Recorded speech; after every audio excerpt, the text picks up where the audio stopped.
Саламатсыздарбы, урматтуу окурмандар жана көрөрмандар. Бүгүн биздин студиябыздын коногу Бактыгүл Исламбекова, гендердик специалист жана Инком проектисинин координатору. Бүгүнкү интервьюбуздун темасы мектептеги китептер жана окуу куралдардын мазмуну жана гендердик маселелердин чагылдыруусу. Саламатсызбы, Бактыгүл? Менин билишимче 2016-жылы окуу куралдардын жана китептердин анализи өткөн. Ошол анализдин жүрүүсү боюнча жана жыйынтыгы боюнча айтып бере аласызбы?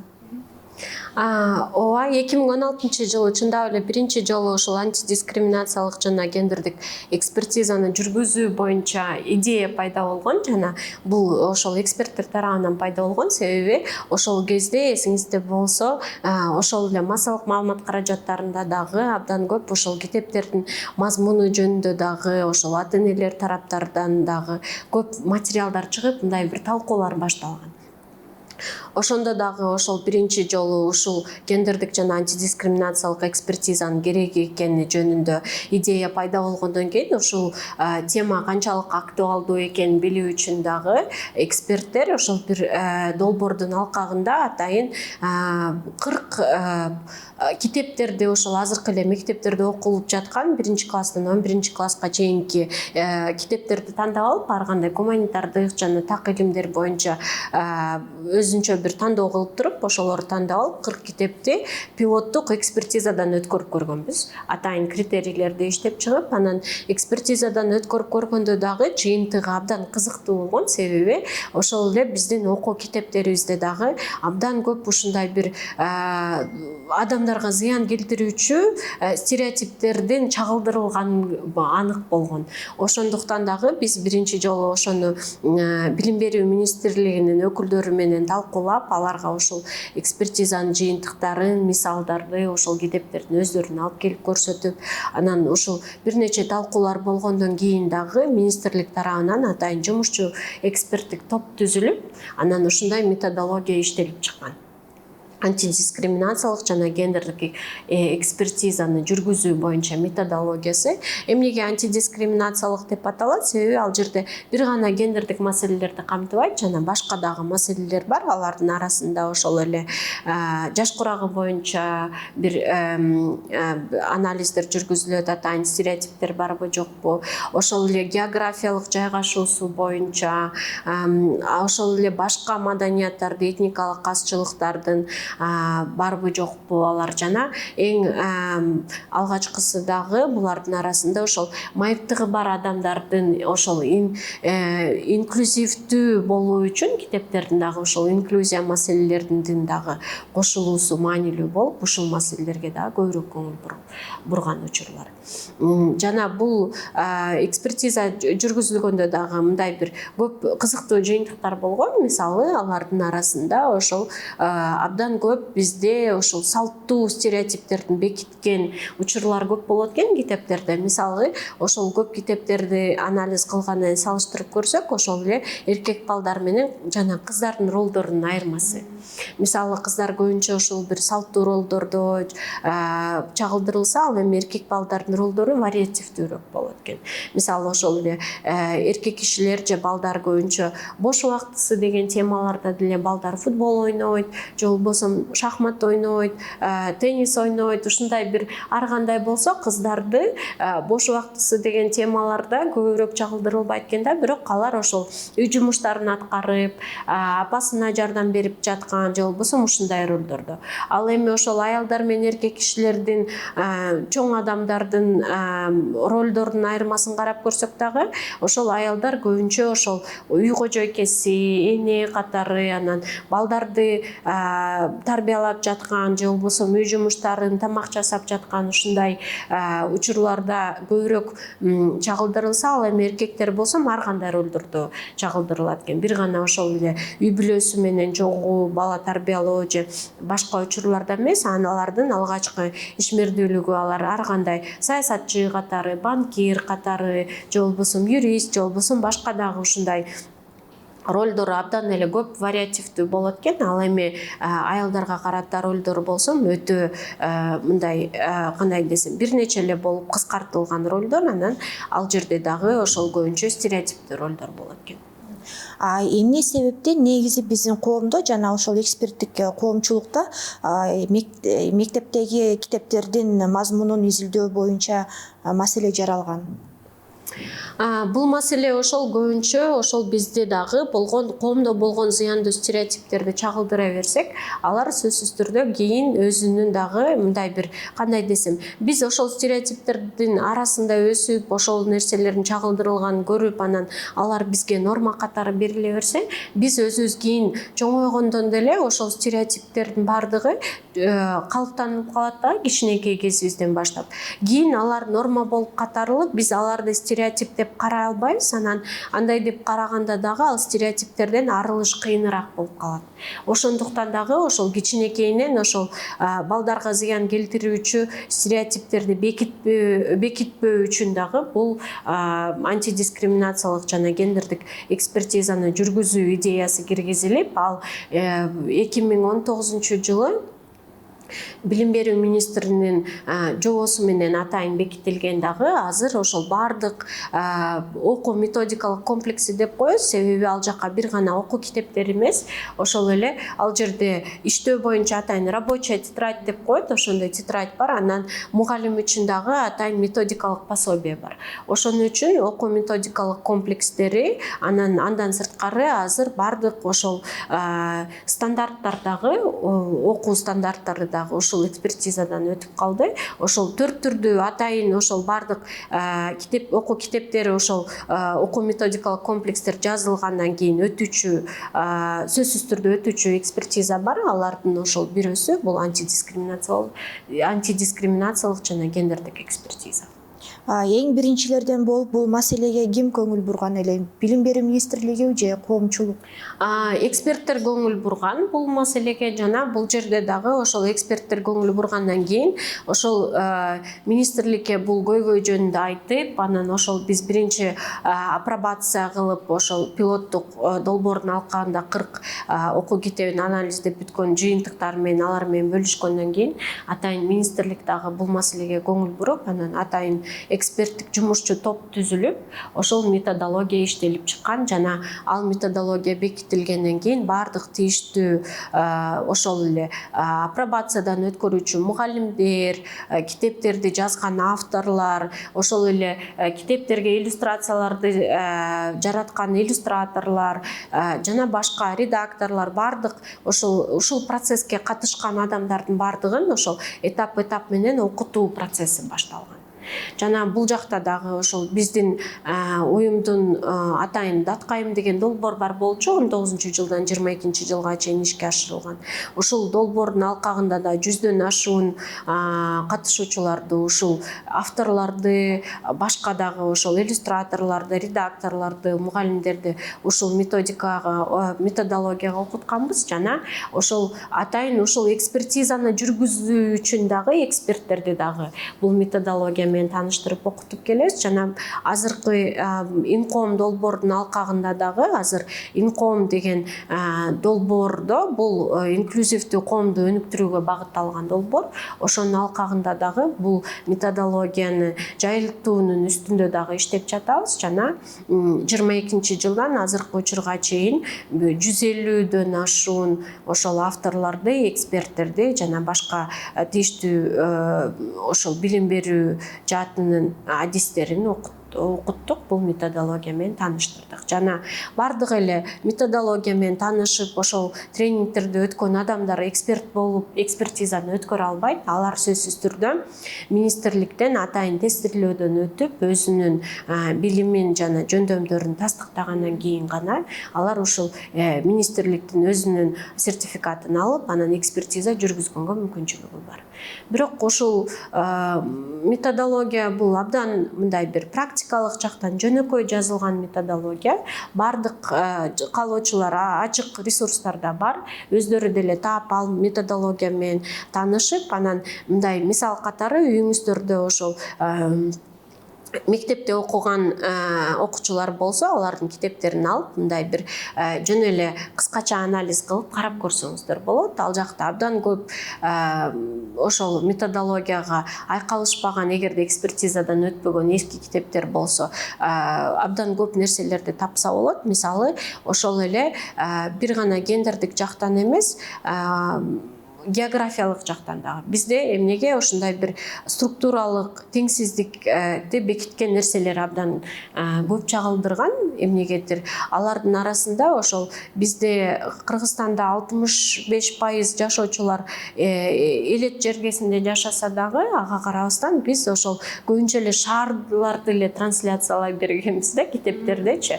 Ошондой ошолордун арасында дагы ошол баланс сакталган эмес. Жана ал жактан экинчиси мисал келтирип кетсек, ошол Кыргызстанда бул көп улуттуу өлкө да. Ага карабастан ошол башка маданияттар жөнүндө дагы маалыматтар өтө аз. Мисалы кээ бир ошол эле так илимдерди дагы айтышат. Биз кантип ошол ар дайым эле так илимдерде көбүнчө ошол аялдар адистер аз деп айтабыз го. Бирок эмнеге ошол мисалы жөнөкөй эле көнүгүүлөрдө деле ар дайым эле бир гана Асан менен Үсөндү кыла бербей, башкаларды деле аралаштырып койсо болот да. Жана бир эле ошол эле бир эле улуттун аттарын айта бербей, башка улуттарды деле кошуп койсо, балдарда бир аз мындай дүйнөдө ар кандай улуттар бар экен, ар кандай элдер бар экен, алардын өздөрүнүн маданияты болушу мүмкүн деген нерселер деле ар кандай жол менен бекитилиши керек да. Жана эң өкүнүчтүүсү ошол эле майыптыгы бар адамдар эч кандай чагылдырылган эмес. Ошол майыптыгы бар адамдардын, окуучулардын, ошол эле балдардын ойноп жаткан, сабакта окуп жаткан, бирдеме кылып жаткан учурларында деле аларды деле кошуп чагылдырып койсо, балдар үчүн бул кийин аларды реалдуу жашоодо жолуктурганда дагы мындай кооптонуу нерсе болбойт да. Алар биз дагы ар кандай болушубуз мүмкүн, бирок баарыбыз бирдей эле окшошпуз жана теңбиз деген принциптер жана түшүнүгүүлөр бекитилиши керек. Анан мисалы дагы кайсыл мисалдарды айтып кетсем, ошол эле улгайган адамдар жөнүндө мисалдарды айтып кетсем, улгайган адамдар ошол китептерди карасаңыздар көбүнчө ошол таяк кармаган, анан мындай бир аларга сөзсүз бир мындай сырттан жардам керек болгон бир алсыз адамдар катары чагылдырылат да. Бирок ошол эле кезде жашоодо, мисалы реалдуу жашоодо абдан көп ошол азыркыга чейин пенсионер болсо дагы иштеп коомдун өнүгүүсүнө өз салымын кошуп келе жаткан инсандар өтө көп да.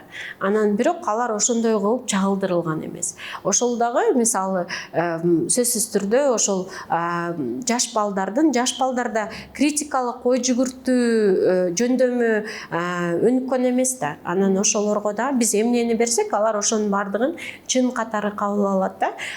Ошон үчүн аларга дагы ошол туура жана комплекстүү материалдарды берүү абдан маанилүү деп эсептейм. Жана ошол максатта дагы бул методология ишке киргизилген. Бул китептердин мазмунун жана сиз айтып кеткен маселелерди ошол специалисттер, методисттер, авторлор өздөрү түзүшөт да. Анан кийин ушул адамдар жаңы билим алганга даярбы? Силерден мисалы жана гендердик стереотиптер боюнча жаңы билим алып, жаңы нерсеге үйрөнүп, жаңы маселелерди караштырганга даярбы алар? Деги эле бул ар бир адамдын өзүнө көз каранды, бул ар бир адамдын өзүнүн бир адамдык факторлоруна көз каранды болушу керек деп ойлойм мен. Себеби ал жашына карабайт. Кээ бир адам ошол жаңы нерсени бат кабыл алат, ал эми кээ бир адамга ошол ал жаш болсо деле же кары болсо деле мындай кабыл алуусу кыйыныраак, мындай процесс бир аз жайыраак өтөт да. Анан бул жерде дагы ошол бул методологиянын маанилүү болгону үчүн дагы институтташтырылганы маанилүү. Себеби ал авторлор өздөрү кабыл албаса дагы, бирок алардын китептери ошол министрлик тарабынан атайын гриф берилет да, бул китептерди жайылтууга уруксат дегенчи. Ошол грифти алуу үчүн дагы бул экспертизалардын бардыгынан өтүшү керек.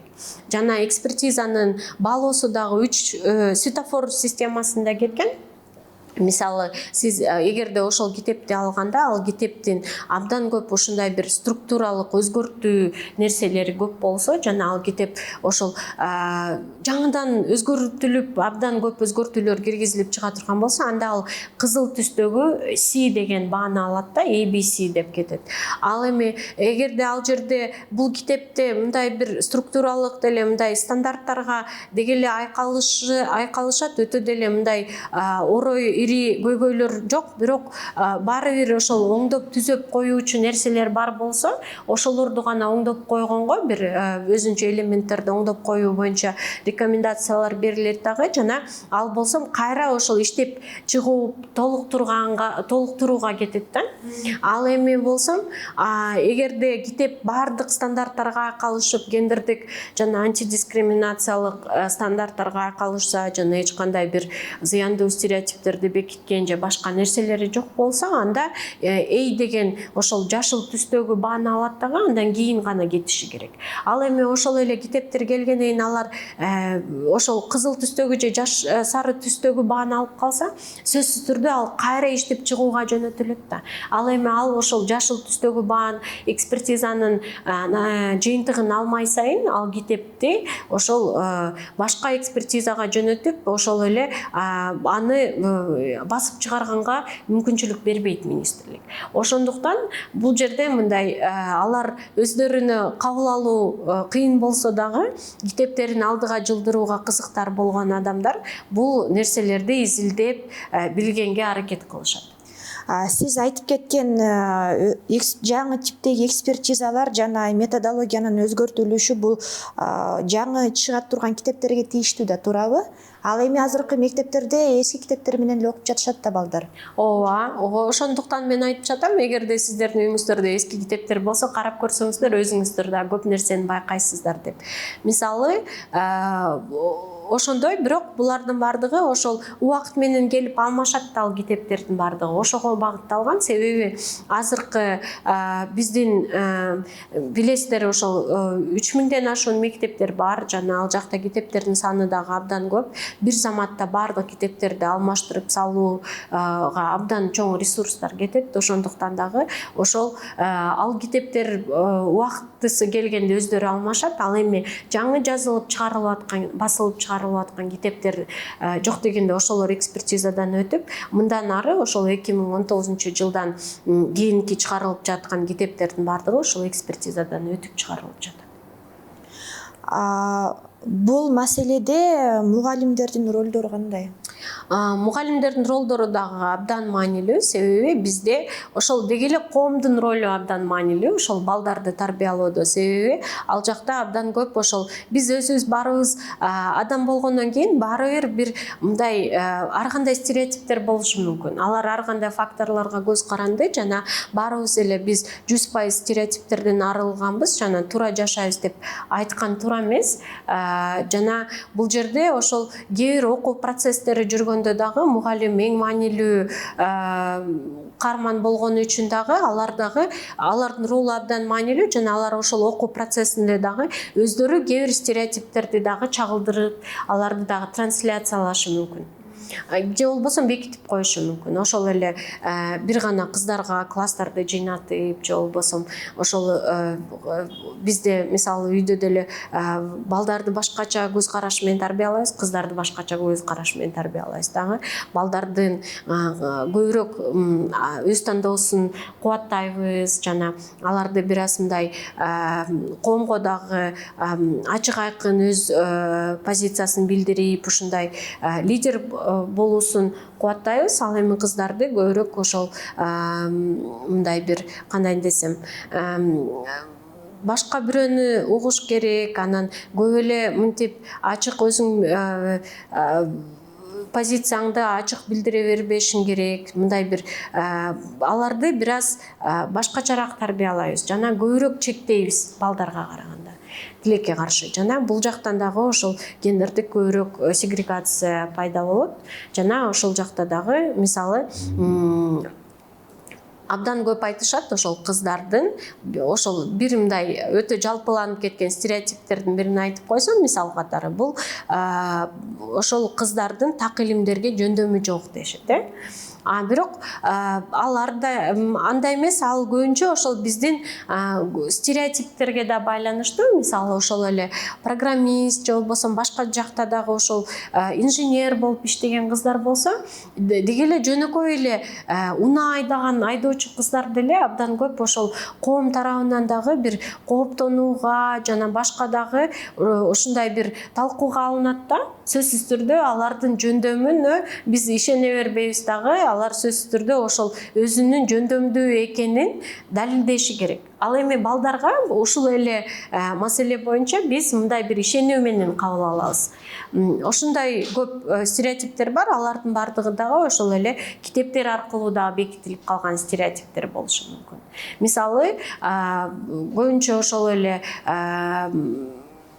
изилдөөчүлөрдү алсак, так илимдерде бир дагы аялдар болгон эмес жана көбүнчө изилдөөлөрдүн бардыгы эркектер тараптан жүргүзүлгөн деген стереотиптер болушу мүмкүн.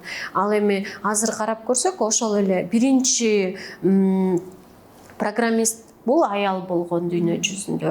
Же болбосо ошол эле биздин азыр баарыбыз колдонуп жаткан Wi-Fi'дин эң алгачкы торпедасын ойлоп тапкан дагы бул аял болгон. Ушуга окшогон фактылар көп, бирок ошол биздин өзүбүздүн дагы ошол бир стереотиптүү жана көп жылдан бери ошол тарыхтагы болгон бир структуралык теңсиздиктин натыйжасында дагы буга окшогон фактылар китептерге түшпөй калган жана мындай бир коомчулук үчүн белгисиз калган. Жана булардын бардыгы ошол эле биздин кыздарыбызга дагы, же болбосо кээ бир жерлерде эркек балдарга бир стереотиптер тоскоолдук кылышы мүмкүн. Ошол эле абдан жакшы мугалим болсо дагы, ошол эмнегедир мугалим бул аялдардын профессиясы деген стереотиптер алардын жумушунда бир тоскоолдук алып келиши мүмкүн. Ошондой эле ошол кайсыл чөйрөдө аялдардын өкүлчүлүгү аз болсо, ал кыздарга дагы карьерасын жасоого көптөгөн мындай бир көзгө көрүнбөгөн тоскоолдуктарга жана кыйынчылыктарга алып келиши мүмкүн.